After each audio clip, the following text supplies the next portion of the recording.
नमस्कार मित्रों, मैं एक बार फिर आपके समक्ष उपस्थित हूँ वो श्रृंखला लेकर जिसका शीर्षक है मैं मुंशी प्रेमचंद। जैसा कि आपको मालूम है, इस श्रृंखला के अंतर्गत हम मुंशी जी की उन कहानियों का वाचन कर रहे हैं जो उन्होंने अपने समय में मूल रूप से उर्दू में लिखी थी, लेकिन बाद में हिंदी पाठकों के लिए उन्होंने इसका हिंदी रूपांतरण भी किया था। ऐसी कई कहानियां अब तक आप सुन चुके हैं और आज फिर हम एक नई कहानी लेकर आपके सामने प्रस्तुत हैं। लेकिन कहानी आरंभ करने से पूर्व हमारी प्रार्थना है आपसे कि अगर आपने अभी तक हमारे चैनल को सब्सक्राइब नहीं किया है, बेल आइकन को नहीं दबाया है, तो अभी दबा दें, ताकि जब भी कोई नई कहानी हम आपकी सेवा में प्रस्तुत करें तो उसकी विधिवत सूचना आपको मिल जाए। तो आइए कहानी सुनते हैं। आज की कहानी है विध्वंस। जिला बनारस में बीरा नाम का एक गांव है। वहां एक विधवा वृद्धा संतानहीन गोड़िन रहती थी जिसका नाम भुनगी था। उसके पास एक धुर भी जमीन न थी और न रहने का घर ही था। उसके जीवन का सहारा केवल एक भाड़ था।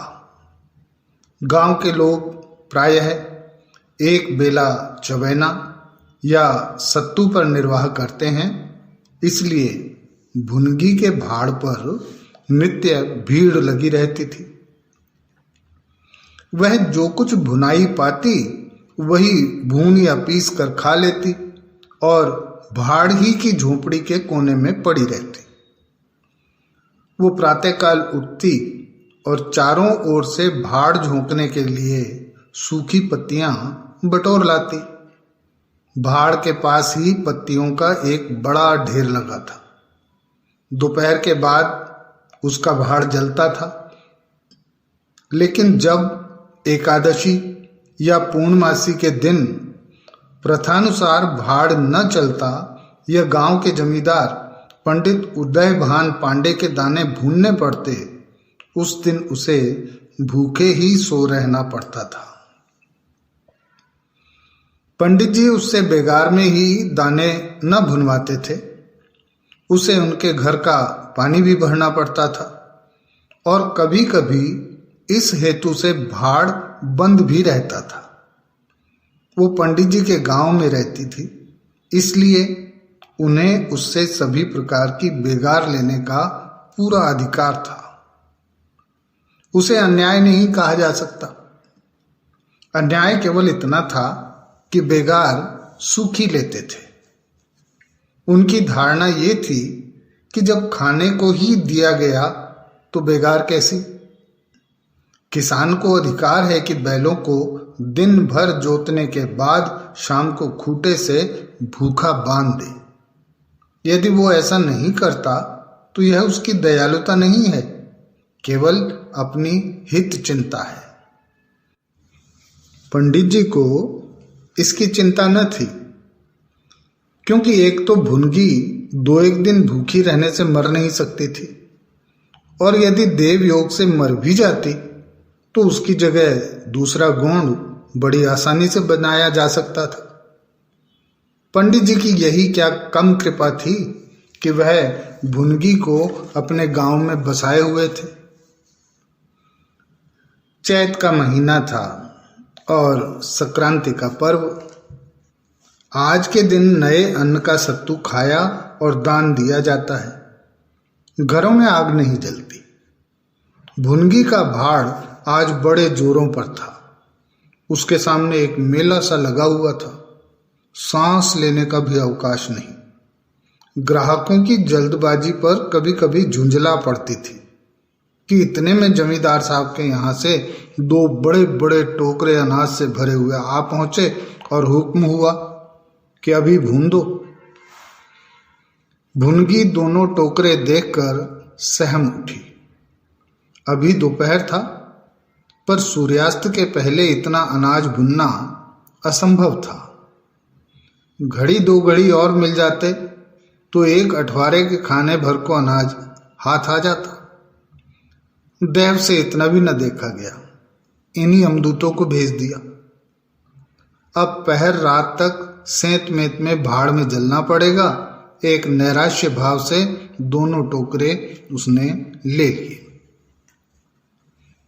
चपरासी ने डांट कर कहा, देर न लगे, नहीं तो तुम जानोगे। भुनगी बोली, यहीं बैठे रहो, जब भुन जाए तो लेकर जाना। किसी दूसरे के दाने छूं तो हाथ काट लेना। चपरासी बोला, बैठने की हमें छुट्टी नहीं है, लेकिन तीसरे पहर तक दाने भून देना। चपरासी तो ये ताकीद करके चलते बने और भुनगी अनाज भूनने लगे, लेकिन मन भर अनाज भूनना कोई हंसी तो थी नहीं। उस पर बीच बीच में भुनाई बंद करके भाड़ भी झोंकना पड़ता था। अतएव तीसरा पहर हो गया और आधा काम भी न हुआ। उसे भय हुआ कि जमींदार के आदमी आते ही होंगे, आते ही गालियां देंगे, मारेंगे। उसने और वेग से हाथ चलाना शुरू कर दिया। रास्ते की ओर ताकती और बालू नान में छोड़ती जाती थी। यहां तक कि बालू ठंडी हो गई, सेवड़े निकलने लगे। उसकी समझ में ना आता था कि क्या करे। न भूनते बनता था, न छोड़ते बनता था। सोचने लगी, कैसी विपत्ति है। पंडित जी कौन मेरी रोटियां चला देते हैं, कौन मेरे आंसू पूछ देते हैं। अपना रक्त जलाती हूं तब कहीं दाना मिलता है, लेकिन जब देखो खोपड़ी पर सवार रहते हैं। इसलिए कि उनकी 4 उंगल धरती से मेरा निस्तार हो रहा है। क्या इतनी सी जमीन का इतना मोल है? ऐसे कितने ही टुकड़े गांव में बेकाम पड़े हैं। कितनी बखरियां उजाड़ पड़ी हुई हैं, वहां तो केसर नहीं उपजती। फिर मुझी पर क्यों ये 8 पहर धौंस रहती है? कोई बात हुई और ये धमकी मिली कि भाड़ खोद कर फेंक दूंगा, उजाड़ दूंगा। मेरे सिर पर भी कोई होता तो क्यों ये बौछारें सहनी पड़ती। वो इन्हीं कुत्सित विचारों में पड़ी हुई थी कि दोनों चपरासियों ने आकर कर्कश स्वर से कहा, क्यों री, दाने भून दिए? भुनगी ने निडर होकर कहा, भून तो रही हूं, देखते नहीं हो। चपरासी बोला, सारा दिन बीत गया और तुमसे इतना सा अनाज न भुना गया। यह तो दाना भून रही है कि उसे चौपट कर रही है। ये तो बिल्कुल सेवड़े हैं, इनका सत्तू कैसे बनेगा? हमारा सत्यानाश कर दिया। देख तो आज महाराज तेरी क्या गति करते हैं।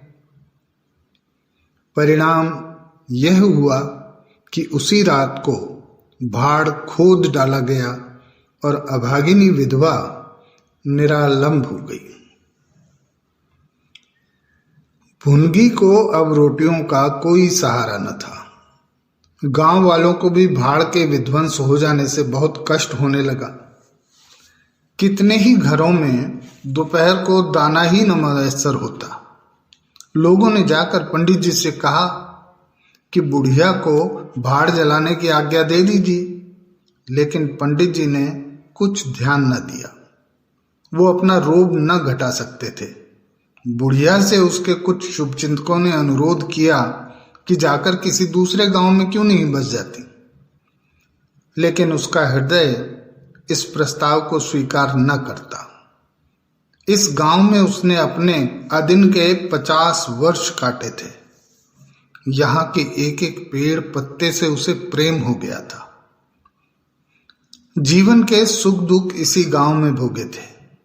अब अंतिम समय में इसे कैसे त्याग दे। ये कल्पना ही उसे संकटमय जान पड़ती थी। दूसरे गांव के सुख से यहां का दुख भी प्यारा था। इस प्रकार पूरा 1 महीना गुजर गया। प्रातःकाल था। पंडित उदयभान अपने 2-3 चपरासियों को लिए लगान वसूल करने जा रहे थे। कारिंदों पर उन्हें विश्वास न था। नजराने में, डांड बांध में, रसूम में वो किसी अन्य व्यक्ति को शरीक न करते थे। बुढ़िया के बाढ़ की ओर ताका तो बदन में आग सी लग गई। उसका पुनरुद्धार हो रहा था। बुढ़िया बड़े वेग से उस पर मिट्टी के लोंदे रख रही थी। कदाचित उसने कुछ रात रहते ही काम में हाथ लगा दिया था और सूर्योदय होते से ही उसे समाप्त कर देना चाहती थी। उसे लेश मात्र भी शंका न थी कि मैं जमींदार के विरुद्ध कोई काम कर रही हूं। क्रोध इतना चिरजीवी हो सकता है, इसका समाधान भी उसके मन में न था। एक प्रतिभाशाली पुरुष किसी दीन अबला से इतना कीना रख सकता है, उसे उसका ध्यान भी न था। वो स्वभावतः मानव चरित्र को इससे कहीं ऊंचा समझती थी। लेकिन हाँ, हतभागिनी, तूने धूप में ही बाल सफेद किए। सहसा उदयभान ने गरज कर कहा, किसके हुक्म से? भूंगी ने हकबकाकर देखा तो उसके सामने जमींदार महोदय खड़े। उदयभान ने फिर पूछा, किसके हुक्म से बना रही है? भुनगी डरते हुए बोली, सब लोग कहने लगे बना लो तो बना रही हूं। उदयभान बोले, मैं अभी इसे फिर खुदवा डालूंगा। ये कहकर उन्होंने भाड़ में एक ठोकर मारी।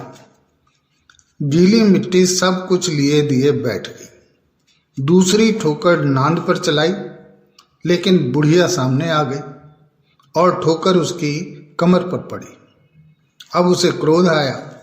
कमर सहलाते हुए बोली, महाराज, तुम्हें आदमी का डर नहीं है तो भगवान का डर तो होना चाहिए। मुझे इस तरह उजाड़ कर क्या पाओगे? क्या इस 4 अंगुल धरती में सोना निकल आएगा? मैं तुम्हारे ही भले के लिए कहती हूं, दीन की हाय मत लो, मेरा रोआ दुखी मत करो। उदयभान बोले, अब तो यहां फिर भाड़ न बनाएगी? भुनगी, भाड़ न बनाऊंगी तो खाऊंगी क्या? उदयभान बोले, तेरे पेट का हमने ठेका नहीं लिया है। भुनगी, टहल तो तुम्हारी करती हूं, खाने कहां जाऊं? उदयभान ने कहा, गांव में रहोगी तो टहल तो करनी पड़ेगी। भुनगी बोली, टहल तो तभी करूंगी जब भाड़ बनाऊंगी, गांव में रहने के नाते टहल नहीं कर सकती। उदयभान गुस्से से जोर के बोले, तो छोड़कर निकल जा। भुनगी ने कहा, क्यों छोड़कर निकल जाऊं? 12 साल खेत जोतने से असामी काश्तकार हो जाता है। मैं तो इस झोपड़े में बूढ़ी हो गई। मेरे सास ससुर और उनके माँ बाप दादे इसी झोपड़े में रहे। अब इसे इमराज को छोड़कर और कोई मुझसे नहीं ले सकता।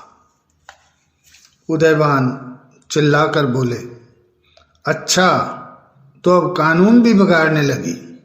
हाथ पैर पड़ती तो चाहे मैं रहने भी देता, लेकिन अब तो तुझे निकाल कर ही दम लूंगा। और फिर चपरासियों से बोले, अभी जाकर इसके पत्तियों के ढेर में आग लगा दो, देखें भाड़ कैसे बनता है। एक क्षण में हाहाकार मच गया। ज्वाला शिखर आकाश से बातें करने लगी। उसकी लपटें किसी उन्मुक्त की भांति इधर उधर दौड़ने लगी। सारे गांव के लोग उस अग्नि पर्वत के चारों ओर जमा हो गए। भुनगी अपने भाड़ के पास उदासीन भाव से खड़ी ये लंका दहन देखती रही। अकस्मात वो वेग से आकर उसी अग्निकुंड में कूद गई। लोग चारों तरफ से दौड़े, लेकिन किसी की हिम्मत न पड़ी कि आग के मुंह में जाए। क्षण मात्र में उसका सूखा हुआ शरीर अग्नि में समाविष्ट हो गया। उसी दम पवन भी वेग से चलने लगा। ऊर्ध्वगामी लपटें पूर्व दिशा की ओर दौड़ने लगीं। भाड़ के समीप ही किसानों की कई झोपड़ियां थीं। वो सब उन्मुक्त ज्वालाओं का ग्रास बन गई। इस भांति प्रोत्साहित होकर लपटें और आगे बढ़ीं। सामने पंडित उदयभान की बखार थी, उस पर भी झपटी। अब गांव में हलचल पड़ी। आग बुझाने की तैयारियां होने लगी, लेकिन पानी के छींटों ने आग पर तेल का काम किया। ज्वालाएं और भड़कीं और पंडित जी के विशाल भवन को दबोच बैठी। देखते ही देखते वो भवन उस नौका की भांति जो उन्मत्त तरंगों के बीच में झकोरे खा रही हो, अग्नि सागर में विलीन हो गया। और वो क्रंदन ध्वनि जो उसके भस्मावशेष में स्फुटित होने लगी, भुनगी के शोकमय विलाप से भी अधिक करुणाकारी थी।